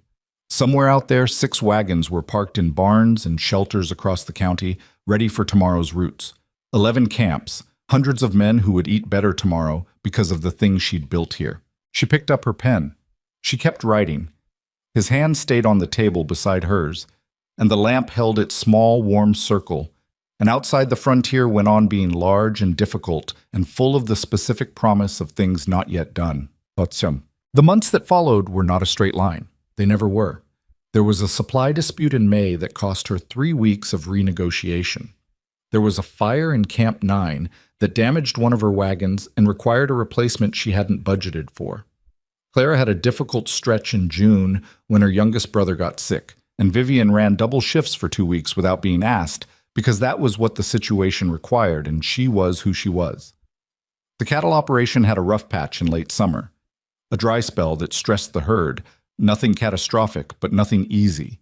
And Gideon spent 3 weeks working 16-hour days in a way that reminded her of what he'd looked like when she arrived, that particular exhaustion that lives behind the eyes. She brought him dinner in the barn one of those evenings, sat on a hay bale and ate beside him in companionable dirt-covered silence. He didn't thank her for coming. She didn't need him to. That was the thing nobody told you about building something real. It was not a destination. It was a practice. You kept showing up, kept adjusting, kept finding the next problem and working it through. And the measure of what you'd built was not how perfect it had become, but how much it could absorb without breaking, how much the people inside it could absorb, how much the structure itself could hold. Blackstone Ranch held. By autumn, 1 year after a woman had stepped off a train with a single suitcase and been pointed toward a kitchen, the food operation employed 9 people directly, supported the livelihoods of 11 camp foremen and their crews indirectly, and had become a known quantity in the county in the way that useful, reliable things become known. Not by announcement, but by accumulation. The kind of reputation that doesn't need tending because it builds on its own, one kept promise at a time. Rufus Aldean wrote a letter to the Pacific Meridian Board in October. She found out about it only after the fact, because he hadn't told her he was doing it. In it, he said that the food arrangement with Blackstone Ranch had produced measurable gains in worker retention, productivity, and morale at every camp it served, and that he recommended the company consider expanding the arrangement into their new spring territory. The board approved the expansion in November. Hart sent the letter to Vivian directly, with a handwritten note at the bottom. "Your name came up before the board approved. You have a reputation here, well earned." She put the note at the back of her notebook, didn't frame it, didn't show it around. Just kept it, the way you keep the things that matter most, quietly, where you can find them when you need to remember. Cody Beaumont stopped her in the yard one afternoon in late October, on a day that smelled like the first snow coming and felt like the whole year inhaling. He had a look on his face she hadn't seen before, open, slightly uncomfortable with its own openness, the look of someone working up to something. "My folks," he said, "in Nebraska. My mother and my youngest sister, they're still there, in town. Boarding house." He turned his hat by the brim. "I was thinking if there was ever a position, in the kitchen operation or supply, for people who needed work. Send for them," she said. He looked at her. "Just like that? Clara needs an assistant, and I need someone reliable on the North Supply run." She held his gaze. "Send for them. We'll figure out the housing." He stood there for a moment, working through something. "Why?" he said. Not ungrateful, just genuinely asking, the way a man asks when he's been told no often enough that yes requires explanation. She looked at him. She thought about what she could say. Something about community, something about the nature of building something bigger than yourself. She thought about Cody eating 3 biscuits on her first night and not saying a word, and the Nebraska farm the bank had taken, and the way he'd come to her in the kitchen in January with his contact at the Labor Council, because he'd finally decided which side of things he was on. "Because this place works better when it takes care of its people," she said. "And you're one of ours." He nodded, put his hat back on, walked away without another word, which was, she had come to understand, Cody Beaumont's version of being moved. She watched him go. Then she turned back toward the house, toward the kitchen, toward whatever the next thing was. The sky above the prairie was the color of iron, heavy with the coming winter, and the wind had that familiar edge to it, the Wyoming cold that pushed rather than blew, that tested rather than warned. She walked into it without flinching. She'd never learned how to stop doing that. She'd never wanted to.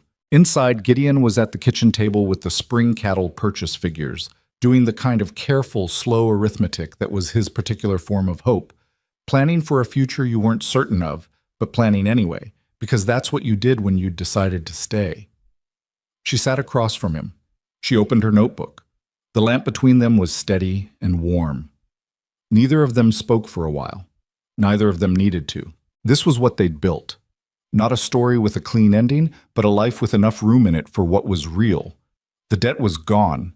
The ranch was standing. The wagons went out every morning across the hard, beautiful, indifferent land, and came back every evening with empty pots and full ledgers. People had work who hadn't had it. Families were together who'd been apart. None of it had come easily. None of it had arrived the way she'd planned, clean and logical, from A to B. It had come the way things actually come, sideways, costly, full of wrong turns and necessary adjustments, and moments where the only available move was to hold still and wait and trust that you'd done enough. She had done enough. She would do more. That was the nature of it. Vivian Mercer had arrived in Wyoming with a suitcase and a contract and enough stubbornness to inconvenience the entire frontier. What she'd found there, the work, the land, the man across the table, the life she was still in the process of building, none of it was what she'd imagined when she sat in her aunt's kitchen in Chicago and read a letter from a stranger. It was better, in the way that real things are always better than imagined ones, harder, stranger, more demanding, and more completely hers. She turned to the next blank page. She began to write,